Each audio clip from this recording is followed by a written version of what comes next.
قاعده كده بتكلم مع جارتي، قالت لي بقول لك ايه ده انتي صفرة وكهينه. قلت لها انا؟ قالت لي وبتخبي عني كل حاجه. قلت لها قصدك ايه يعني؟ قالت لي الكحل اللي انت بتستخدميه ده نوعه ايه؟ قلت لها يا بنتي ما انا قلت لك قبل كده نوعه. قالت لي لا الكحل التاني اللي معاه باودر وجل في نفس الوقت. قلت لها ماشي يا ستي هقول لك نوعه. ده جل اسمه كيس بيوتي. الجل ده بيجي في علبه، واحد بني وواحد اسود. معايا علبه كده اهي بتتفتح ناحيه باودر وناحيه. لو لسه هتتفرجي ما تنسيش تعملي لايك. باخد منه كده حته صغيره زي ما انتم شايفين كده بالفرشه، باي نوع فرشه عندك. وابتدي ان انا احط جوه العين وبره العين، وبرسم بيه مدمع العين واخر العين وكل حاجه، يعني كل حاجه تتخيلوها ما شاء الله ما شاء الله. يعني تنسيش تعملي لايك لو لسه بتتفرجي. وبيثبت وبينشف وروعه، بينشف بسرعه على العين، ما بيسحش ولا بيبهدل الدنيا.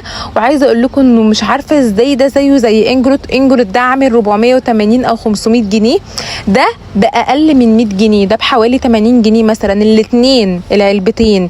يعني ايه العلبه الواحده عامله لها بتاع 40 جنيه مثلا. تمام. بصوا الفرق، العين دي من العين دي، شايفين العين دي خطيره ومتكحله وتقيله جدا، ولا كاني مستخدمه اغلى البراندات. ده يا جماعه جل والله ما حد يعرف عنه حاجه اصلا. انا ما اعرفش ازاي ما حدش بيتكلم عنه. هو عندي بقاله فتره مش كبيره قوي، بس بصراحه بستخدم دايما الجل الاسود بتاعه في رسمه العين اكتر ما بستخدم الحواجب. طبعا ما فيش حد بيحط في حواجبه جل اسود، بستخدم بقى الجل البني اللي معاه للحواجب، بس انا دلوقتي مش حاطه في حواجبي الجل البني ده. المهم بقى جارتي كانت بتتكلم في كده ان انا مخبيه عليها النوع ده. انا يا جماعه ما بخبيش اي حاجه، لما بتسالوني على اي حاجه بقول لكم على طول. ده النوع ده اسمه ايفر بيوتي اعتقد ده اسمه، يعني هوريكم شكله اهو. بحط بقى السلفانه دي لما بخلص خالص علشان خاطر ما ينشفش، لان ده ممكن ينشف برده زيه زي انجلو. خلاص اي جل عموما بينشف، ناحيه باودر وناحيه جل، وكمان معاه مرايه وخطير وشكله حلو قوي. بصوا شايفين.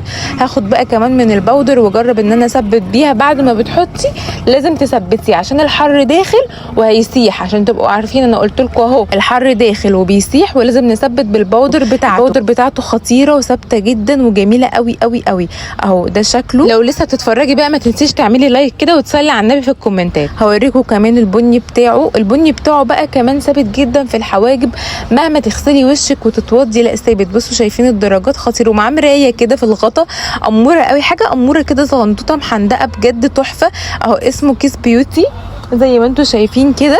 بصوا بقى النتيجه في الاخر خطير خطير خطير، ولا كاني رسمه عيني. باجدعها ايلاينر انجروت، اجدعها جل بجد، يعني اغلى جل ممكن تتخيلوه. العبوتين عاملين 90 جنيه او اقل كمان. انتم متخيلين الواحده اقل من 40 جنيه او 40 جنيه مثلا. ما تنسيش اللايك لو لسه بتتفرجي. هنا انا كنت بصور تيك توك، بس سيبكم من التيك توك. شايفين يا جماعه عامل ازاي في التصوير؟ لا خطير، لازم تجربوه يا جماعه على ضمان. لو عجبك الفيديو ما تنسيش تعملي لايك وشير وكومنتات.